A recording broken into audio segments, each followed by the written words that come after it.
Hello student, welcome to my YouTube channel.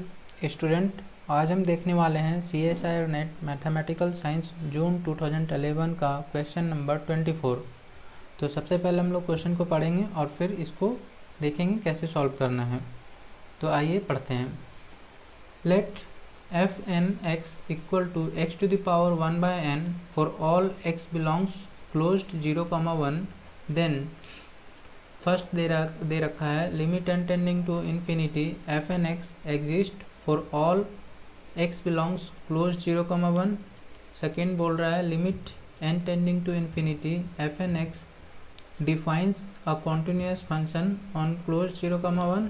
Third, f(n)x converges uniformly on closed 0,1। Fourth, limit n tending to infinity f(n)x equal to 0 for all x belongs 0,1। तो ये हम लोग को solve करना है।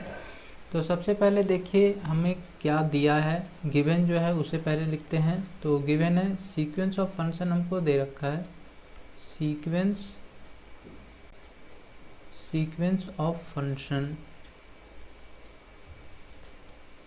Sequence of function को हम लोग डिनोट करते हैं fn से। ठीक है, सीक्वेंस ऑफ फंक्शन ये fn जो होता है यही सीक्वेंस ऑफ फंक्शन होता है।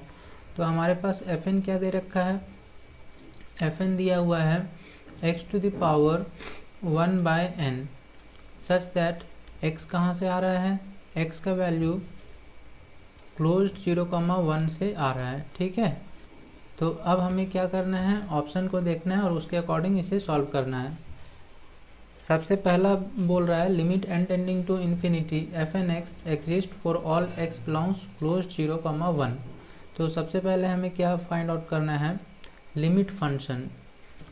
ये जो है सीक्वेंस ऑफ फंक्शन है, f(n)x को हम लोग सीक्वेंस ऑफ फंक्शन बोलते हैं और लिमिट फंक्शन हम लोग f को बोलते हैं। ठीक है, लिमिट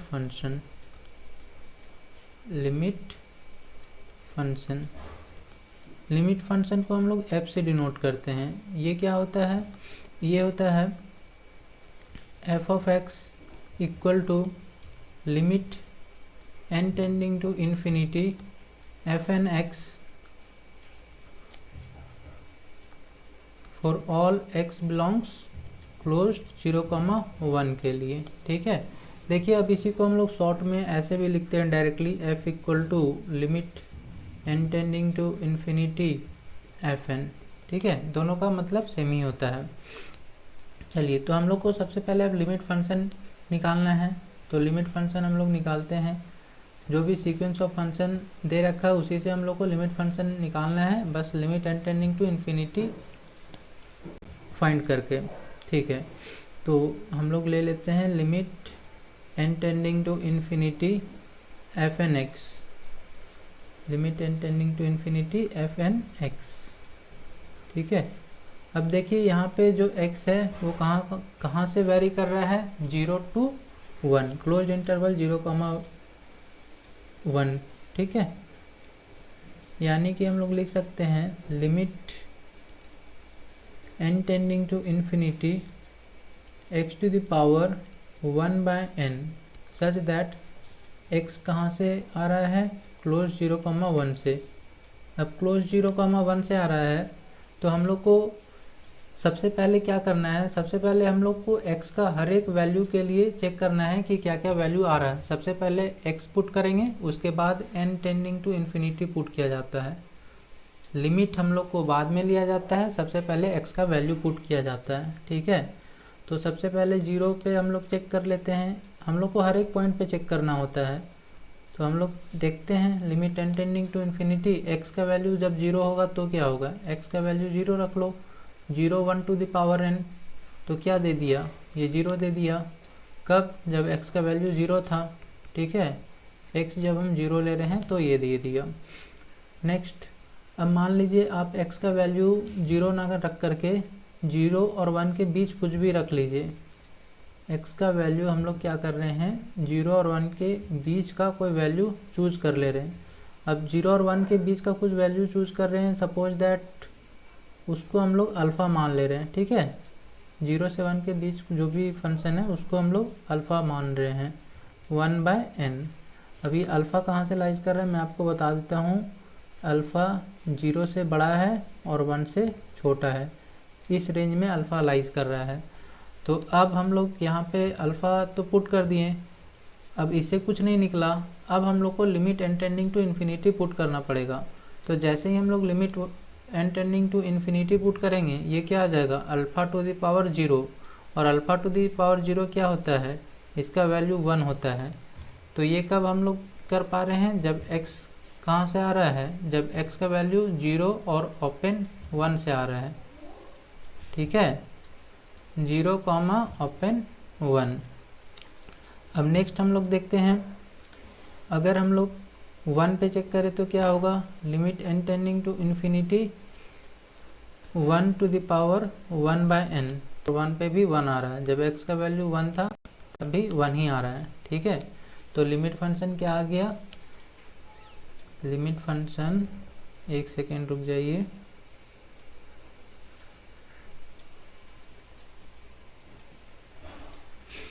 हाँ, तो हम लोग का लिमिट फंक्शन क्या आ गया, लिमिट फंक्शन 0 से 1 के बीच में वैल्यू क्या दे रहा था, 1, और 0 पे 0 0, x का वैल्यू जब 0 था 0 दे रहा था, और 0 से 1 के बीच और 1 पे भी 1 ही दे रहा है। ठीक है, x जब 0 से, एक second, 0 less than equal to 1, जब x का वैल्यू 0 से 1 के बीच में था तो ये वैल्यू 1 दे रहा था। ठीक है, तो ये हम लोग का आ गया। अब देखिए फर्स्ट में क्या बोल रहा है, ऑप्शन नंबर फर्स्ट में, limit n tending to infinity f(n)x exist for all x belongs close 0,1। तो हाँ, हम लोग का ये लिमिट फंक्शन 0 से 1 के बीच में किसी भी वैल्यू पे डज नॉट एग्जिस्ट तो नहीं आ रहा है ना, हर बार एग्जिस्ट कर रहा है, हर बार देखिए वैल्यू आ रहा है। तो यानी कि क्लोज 0,1 पे हर एक पॉइंट के लिए वैल्यू एग्जिस्ट कर रहा है। तो पहला आंसर क्या हो जाएगा, पहला आंसर करेक्ट हो जाएगा। ठीक है, यानी कि limit function n tending to infinity f(n)x exist करेगा for all x belongs close 0,1 के लिए। नेक्स्ट क्या बोल रहा है, नेक्स्ट कह रहा है limit n tending to infinity f(n)x defines a continuous function on close 0,1। तो अभी जो हमने ये लिमिट फंक्शन निकाला, ये वाला, इसी के बारे में पूछ रहा है, क्या ये कॉन्टिन्यूस फंक्शन होगा क्लोज 0,1 पे। तो देखिए इसका वैल्यू क्या आ गया, 0 पे 0 दे रहा है, और 0 से बड़ा और 1 से छोटे के लिए ये दे रहा है 1। ठीक है, तो अगर हम लोग इसका कॉन्टिन्यूटी की बात करी जाए तो हम लोग को सबसे पहले LHL RHL निकालना पड़ेगा, left hand limit right hand limit. तो देखिए 0 का लेफ्ट हैंड लिमिट क्या आ जा रहा है, अगर मैंने 0 पे इसे चेक करा, 0 के लेफ़्ट साइड में, 0 के लेफ़्ट साइड में अगर हम लोग इसको देखेंगे तो ये क्या देगा, 0 ही देगा। ठीक है, अच्छा यहाँ पे f(x) हम लोग कर ले रहे हैं, हम लोग ना लिमिट फंक्शन को चेक कर रहे हैं, तो ये f(x) कहलाता है। यहाँ पे ये लिमिट फंक्शन है, लिमिट फंक्शन f(x) से डिनोट करते हैं। यहाँ पे आप चाहो तो लिख सकते हो, ये जो हम लोग का निकला है इसे हम लोग f(x) बोलते हैं, limit function f(x) equal to this. तो f(x) को हम लोग को चेक करना है, तो f(x) 0 के ठीक पहले लेफ्ट हैंड साइड 0 का कैलकुलेट कर रहे हैं, तो ये क्या आ जाएगा, 0 से पहले तो इसमें आएगा ना लेफ्ट हैंड साइड, क्योंकि 0 के बाद 0 से बड़ा ये दे रहा है, तो लेफ्ट हैंड साइड 0 पे 0 दे रहा है। ठीक, तो यहाँ पे क्या आ गया, 0। अब हम लोग इसी का राइट हैंड साइड निकालते हैं, right hand limit x tending to 0 positive f(x), तो ये क्या देगा, ये हम लोग को 0 पॉजिटिव पे 1 दे रहा है। तो देखिए इसका LHL RHL, left hand limit और राइट हैंड लिमिट दोनों सेम नहीं है, दोनों डिफरेंट दे रहा है, यानी कि ये कॉन्टिन्यूस नहीं हो रहा है। ठीक है, यानी कि सेकेंड जो ऑप्शन था वो इनकरेक्ट है, ये फंक्शन डिसकंटिन्यूस है। चलिए नेक्स्ट हम लोग देखते हैं, नेक्स्ट थर्ड नंबर। अच्छा, थर्ड नंबर देखने से पहले हम लोग फोर्थ नंबर देखते हैं। फोर्थ में क्या बोल रहा है कि limit n tending to infinity f(n)x equal to 0 for all x belongs close 0,1। तो अभी हमने निकाला कि जीरो पे ही केवल जीरो दे रहा है और बाकी अदर पॉइंट्स पे क्या दे रहा है, 1 दे रहा है, तो फिर ये भी गलत हो गया, फोर्थ भी इनकरेक्ट हो गया। अब थर्ड नंबर देखते हैं। अब देखिए आपको थर्ड नंबर देखने के लिए ना एक थ्योरम जानना पड़ेगा। इस थ्योरम को आप पहले समझिए, उसके बाद ही थर्ड नंबर आपको अच्छे से समझ में आएगा। थर्ड में ये पूछा गया है कि sequence of function converge uniformly on close 0,1, मतलब जो सीक्वेंस ऑफ फंक्शन है वो यूनिफॉर्मली कन्वर्जेंट है या नहीं है क्लोज 0,1 पे, ये पूछा गया है। तो सबसे पहले हम लोग देखते हैं थ्योरम और एक उसी थ्योरम से निकाले गए रिजल्ट को।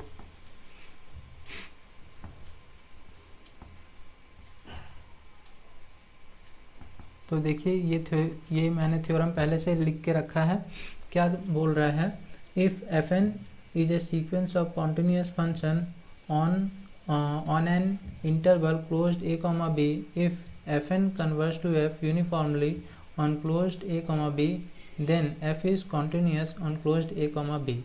देखिए ये जो थ्योरम है उसी को मैंने शॉर्ट में लिखा है, तो आपको ये पढ़ के ज़्यादा इजीली समझ में आएगा। क्या लिखा गया है कि अगर if F N is continuous on closed A comma B, अगर सीक्वेंस ऑफ फंक्शन कॉन्टिन्यूस है क्लोज्ड ए कॉमा बी पर, such that F N X converge to F uniformly on closed A comma B. सबसे पहला बोल रहा है कि यदि F N X sequence of function F N continuous है क्लोज्ड ए कॉमा बी पे, such that F N converge कर रहा है एफ पे uniformly on closed A comma B पर, तब इम्प्लाई करता है कि एफ एक्स कॉन्टिन्यूस हो जाएगा।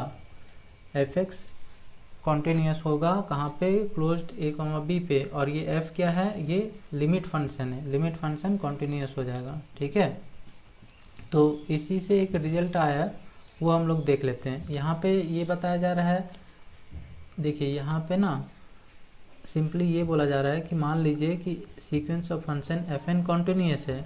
अब ये फंक्शन कॉन्टिन्यूस है क्लोज्ड ए कॉमा बी पे, और साथ में ये यूनिफॉर्मली कन्वर्ज कर रहा है लिमिट फंक्शन एफ पे। ठीक है, ये लिमिट फंक्शन पे यू सी है और ये वाला फंक्शन जो है वो कॉन्टिन्यूस है। तब ये इम्प्लाई करता है कि लिमिट फंक्शन एफ कॉन्टिन्यूस होना चाहिए, कॉन्टिन्यूस होगा क्लोज्ड ए कॉमा बी पे, बस यही बोला गया इस थ्योरम में। तो अब यहाँ पे हम क्या देख रहे हैं ना, ये जो स्टेटमेंट है ये P, ये ऊपर वाला को P समझिए और नीचे वाला को Q समझिए। तो P इम्प्लाई कर दिया Q को, ठीक। और इसी से हम लोग एक रिजल्ट ये बना सकते हैं कि not Q imply not P होता है, ये भी हमने पढ़ा है कि not Q imply not P। इसका क्या मतलब हो जाएगा कि if f is not continuous, limit function f is not continuous और डिसकंटिन्यूस, डिसकंटिन्यूस लिख देते हैं ज़्यादा बेहतर रहेगा। इफ़ f इज़ डिसकंटिन्यूस, तो ये क्या इम्प्लाई कर देगा कि fn is not UC, fn is not UC on f। ठीक है, तो यही रिजल्ट के तौर पे हमने यहाँ पे लिखा है, यही रिजल्ट यहाँ पे आ रहा है कि if limit function f is discontinuous, limit function f is discontinuous on closed A comma B, then sequence of function continuous function can not be uniformly convergent. ठीक है, तो यही इसी रिजल्ट को यूज़ करके हम लोग क्वेश्चन नंबर 3 को बनाएंगे। तो थर्ड में देखिए क्या बोल रहा है, थर्ड में ये बताया गया है कि F N converge uniformly on closed A comma B. तो यहाँ पर देख लीजिए आपका जो ये फंक्शन था एफ एक्स, ये हम लोग का एफ एक्स ये डिसकंटिन्यूस है। तो अगर ये डिसकंटिन्यूस है, अगर ये डिसकंटिन्यूस है तो ये इम्प्लाई करता है कि F N not U C, F N not U C to F, F N uniformly convergent नहीं होगा एफ पे। ठीक, तो लेकिन यहाँ पे क्या बोल रहा है, F N converge uniformly on closed A comma B, तो ये भी इनकरेक्ट हो गया। ठीक है, तो इसका ऑप्शन नंबर 1 ही करेक्ट है। तो आई होप आप लोग को समझ में आया होगा। Thank you.